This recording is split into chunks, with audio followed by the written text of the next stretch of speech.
This video is brought to you by patreon.com/worsttake. Get access to exclusive live streams and Discord servers, on-screen shoutouts, and early access to some videos when you join now. Help make sure that we can continue to make content like this by supporting the Patreon. Links are in the description down below.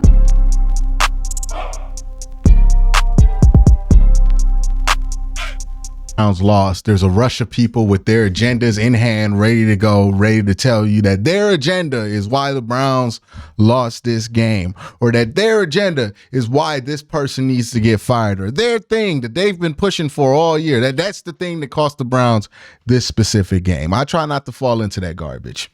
I really do. Because agendas don't win or lose football games. Players do. And I'm going to be honest here. What lost you this game, if you're a Cleveland Browns fan, if you were on the Cleveland Browns, whatever your relationship is to the team, what lost this game is what lost you the game last week. See, everybody was arguing about play calling or this or that and what happens there. You know what lost you the game last week? You couldn't get pressure on Russell Wilson, and he did whatever he wanted back there. He had all the time in the world to drop back, to throw the football.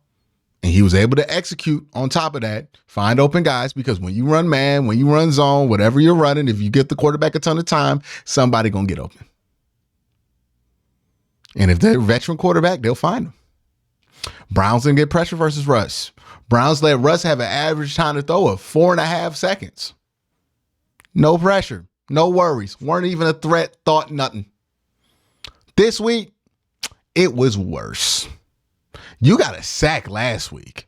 You ain't do nothing this week. If you're looking for the problem, if you watch this game and you're telling me it's the play calling, I'm not taking you serious anymore.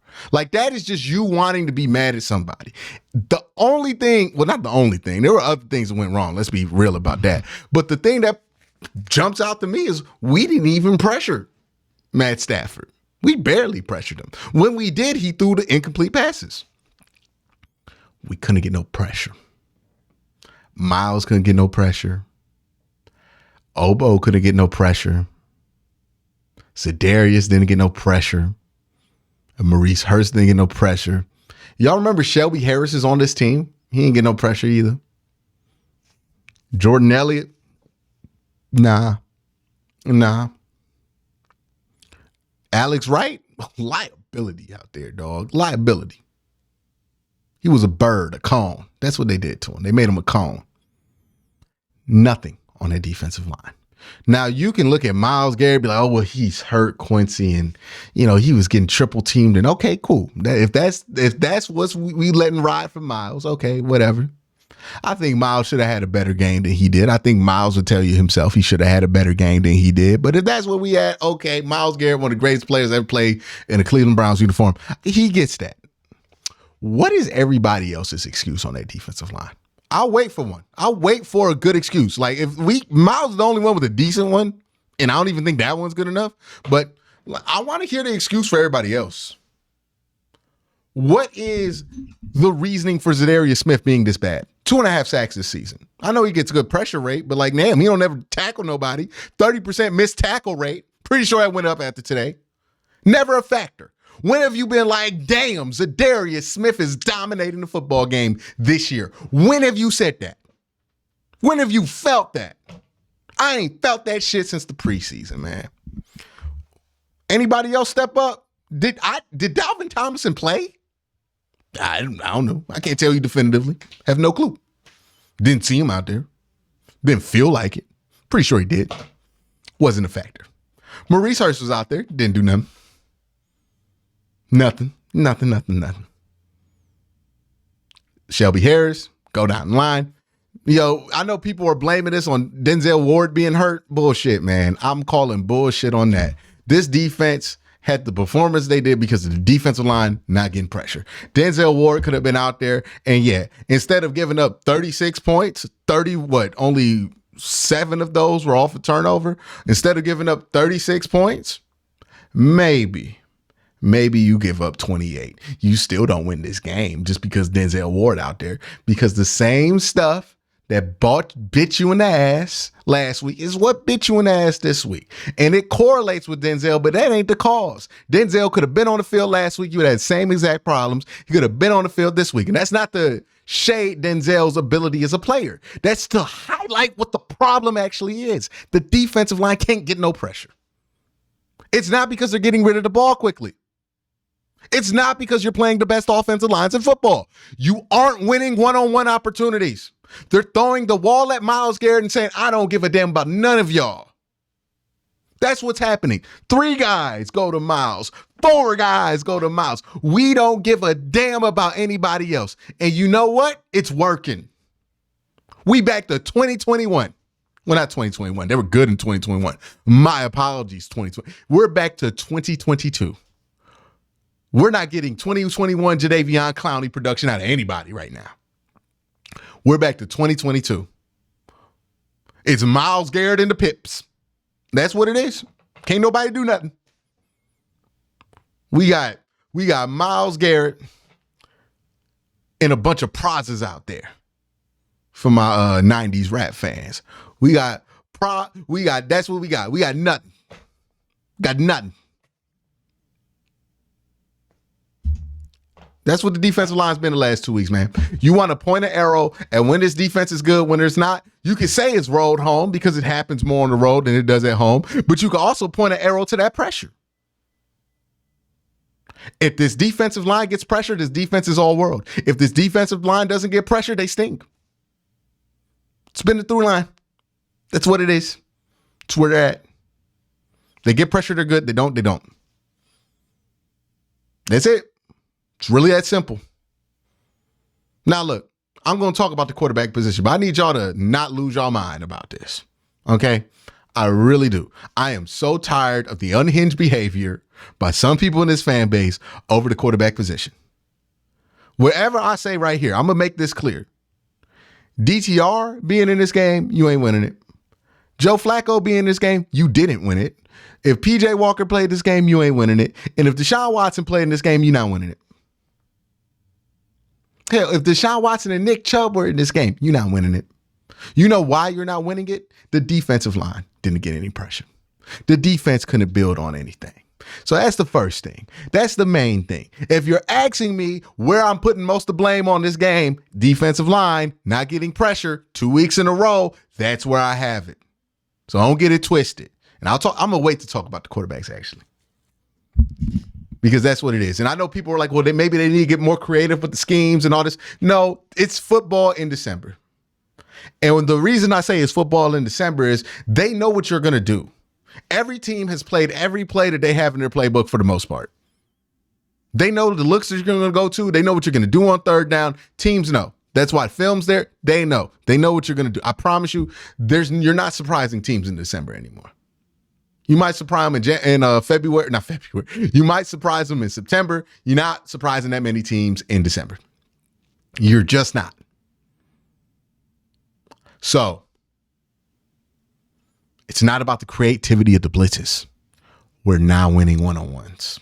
Just like we didn't win one-on-ones against the Seahawks and looked sorry. Just like we didn't win one-on-ones versus the Indianapolis Colts and looked sorry. Just like we didn't win one-on-ones when we played Baltimore in Cleveland and looked sorry. When we don't win our one-on-ones, when we don't win the obvious matchups that are right in front of you as a defensive line, we look pathetic as a defense. That's it. Denzel Ward in there, not in there. Ravens game still happened. Why you ain't get pressure? Second time you played the Ravens, you got pressure on the defensive line. Oh shit, we got a good defense. You didn't get pressure the first 2 drives. We don't got a good defense. It's about the pressure, y'all. It's about the pressure. We literally talked about this in the offseason. This defense comes, instead of being dictated from how the secondary performs to the defensive line, no, the defensive line dictates the performance of the defense. And if you're looking at a bad performance in a defense, it's usually because you didn't get enough pressure. You didn't get enough pressure. Defensive line did not do their job. I don't care what the excuse is. They suck today. And the job is not to suck. That's it. It can get fixed. It got fixed the last time it went wrong, right? They had the 2 bad games, played well against, who did we play after that? What was it, Pittsburgh or was it Baltimore? I believe it was Baltimore. I think we had the 2 bad games, came back, played a division opponent, beat them. Okay, we weren't worried about this shit no more. Right? Like, is what it is. It was Arizona and then it was Pittsburgh. Oh no, it was Arizona, then it was Baltimore. So we was straight. But yeah, that's what it is. Show them who you are next week. You get pressure versus Trevor Lawrence, you got a good chance to win that game. You don't get pressure versus Trevor Lawrence, you got a good chance to take an ass whipping. Again, that's what it is. That's the story of the defense right there. It's ain't complicated. Nobody got to get fired. I'm not saying fire Jim Schwartz or take the play calls away from. I don't care about that. That's the story of the defense. You, whatever agenda you want to blame this game on, I don't care. If you want to walk in here and blame this on Kevin Stefanski, I don't care. But talk about what actually cost them the game. The defensive line did not get pressure. Ain't no Denzel Ward. Ain't no Ronnie McLeod. The defensive line did not get pressure consistently all game. And no matter what, no matter who's healthy on this defense, if this defense does not get pressure all game consistently, we stink. When we do, we're excellent. We're the best of all time almost. But when we don't, we stink. That's where we at. So if you get pressure versus the Jaguars, we're going to look great. We're going to be on this train again. And we're going to beat the Jaguars. If you don't, we're going to take another ass whooping. That's what cost you the game. I don't want to hear nobody try to confuse that. I don't know how we don't see that. I don't know how this has happened for 2 weeks and nobody talks about it. Everybody wants to talk about everything else. This is what cost you the game. It's smacking you right in the face. No pressure. That being said, let's talk about some other things. Now, again, keep in mind what I said for the first 11 minutes in this video. I literally talked about 8 people being the problem for the game. That don't mean anybody needs to be cut, traded, demoted, nothing. They didn't play well. They got to win their one-on-ones. If they do, they have a good chance to do it next week. And if they do, we're going to be straight. That's it. I ain't going no deeper, no further, no nothing. Don't take my words and run with them anywhere. Take my words and leave them where they at. Okay? Leave my shits alone. Now let's talk about the offense. I thought Joe Flacco had a hot start to this game. I thought by the end of this game, he looked 38. Now, that's fine. It's kind of what I expected from Joe Flacco. I said before this game, I think you got about 80 pass attempts out of Joe Flacco before it becomes significantly worrisome that he's older. And that's why I felt like you had to go back to DTR whenever he's available. Not because I think Joe Flacco's terrible, not because I don't think Joe Flacco can play in a game anymore, just because Joe Flacco is simply too old to be relied upon. Now, I know some of y'all going to point to other guys who are much better than Joe Flacco ever was in his career and say, hey, those guys played so much older age. That's cool. But Joe Flacco has never been confused for Tom Brady. He's never been confused for Peyton Manning. He's never been confused for Drew Brees. He's never been confused for Phillip Rivers ever once in his career. No, nobody's ever thought Joe Flacco just as good as those guys that you just named. Brett Favre, not even close. So if he was never like that in his prime, this is a reasonable assumption. He's 38, about to be 39. He's going to be good for about 80 dropbacks. So if you need him for next week, you go with him. I feel fine about it. But if you need him for the rest of the season, I don't feel good about that at all. I'm not going to sit here and lie to y'all. Look at Joe Flacco's numbers last year. He played 2 games, started 2 games last year, was good in those 2 games. Third game, he was awful. Same thing happened the year before. He's older. It is what it is. Joe Flacco played well. You still got to go back to DTR. It is what it is. But the age is what the age is. And he was never like that. Again, for people who are going to get in the comment section, I know they're going to be mad because they was mad during the live stream when I said this. And then people try to take my words to mean something I didn't even say. But Joe Flacco is older. He's just not going to hold up week to week. His body is just not going to recover week to week. He's going to degrade. This is these next, like if he plays this week and if he played this week and if he plays next week, these are going to be the best 2 games you ever get out of Joe Flacco in the Cleveland Browns uniform. Everything else is going to go downhill if we're going with the numbers on things. So you need DTR to get healthy and to play well. Also, with the lack of running game that you've had the last 2 weeks, it would be really helpful to have a quarterback who can run. So I still think you go back to DTR, and I think that they will. Joe Flacco did a fine job today. You were able to run a lot of that Jacoby Brissett offense stuff. He threw the 1 interception, and that was 100% on Joe Flacco. I know some people were trying to blame that on other entities.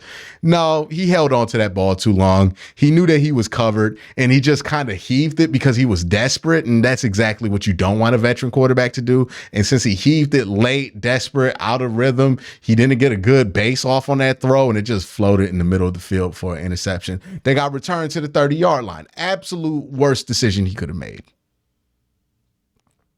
And at the worst time, he could have made that decision. Not saying he deserves to be benched because of that, but I am saying if the plan was never to roll with him as the starter for the rest of the season, I see no reason for that plan to be altered, if that makes sense, right? If they were going to roll with him for the rest of the season, okay, whatever, go with Joe Flacco. You're obviously seeing something in the building that I'm not, but go with him. But if the plan wasn't to roll with Joe Flacco for the rest of the year and to go with DTR and it got altered because DTR got hurt, I see no reason to change the plan. Like, go back to DTR if that's what y'all thought would work. But that's where I'm at with that whole thing. Thought he came in, played well, but, you know, what we saw in the first half didn't quite look like what we saw in the fourth quarter. And that's just kind of what it's going to be. And let's be honest here about Joe Flacco. He was never Mr. Fourth Quarter in the NFL when he was in his prime. Like, we can't say that Joe Flacco is going to become something he never was. Joe Flacco was never the dude who guaranteed you 8 straight good games. Joe Flacco was always a little bit inconsistent. Joe Flacco had a tendency to turn that ball over at the worst periods, at the worst times. That's who Joe Flacco was in his prime. He also was a decent game manager. That's who he was in his prime. That's the best thing you can expect from Joe Flacco is that. It's kind of what you got today. You got a classic Joe Flacco performance. Like, I'm pretty sure the people in Baltimore were like, yeah, this felt familiar. That was a classic prime Joe Flacco game. Not prime. Like, that wasn't the best Joe Flacco game he's ever played. But, you know, this was like the average Joe Flacco game in his prime is what I'm saying. But let's not act like Joe Flacco was not Joe Flacco. Like, we talk about Joe like he was like Tom Brady or like Drew Brees. Like, he was Joe Flacco, man, which means a lot and doesn't mean a lot at the same time. But that's my thoughts on this game. If you're looking for something to blame the game on, like if you're one of those people that must find a thing to blame the game on, defensive line was horrid. Offensive line wasn't much better, but you were able to move the ball. Running game wasn't much better, but you were able to move the ball at points. Like, there were times where the run game was working. There was times where the offensive line was working. There were times, multiple times, where the pass game was working. There was no time at all where the defensive line looked like they was doing what they were supposed to do. Just no time. No time where I was like, yeah, we back. Nah, didn't happen. So if you want to blame it on something, defensive line didn't execute, and it's not because the coaching didn't put them in the right spot. No, they had one-on-ones. They didn't win them. We didn't win one-on-ones. We got beat in the trenches. Second week in a row, we got beat in the trenches, and we got beat down because of it, and we deserved it. So next week, it's about coming out, playing hard against the Jaguars, because why the hell not? You win 3 games, you're in the playoffs, and let's see what happens from there. But got to play much better than that on the road. Got to show up as a defensive line on the road. Got to tackle on the road. These are the things that we're not doing. We're not getting pressure. We're not tackling well on the road. There's no reason that shouldn't be the case. If we could do it at home, we could do it on the road. We're not doing it. That's what needs to happen. We've literally been in this spot before. After the Seahawks game, we were having the same conversation. Let's show them right now. Show them who you are. Because if you have a bad game against the Jaguars, all this shit you done did this year, this historic defense goes out the window. Nobody cares. Nobody cares. Nobody will mention it again. It's over with. So your legacy, your reputation, all of that you've built up this year, if you're the Browns defense, it's on the line next week. How will you respond? That's the question. I want to know how this defensive line is going to respond. That's going to be the question all week for me.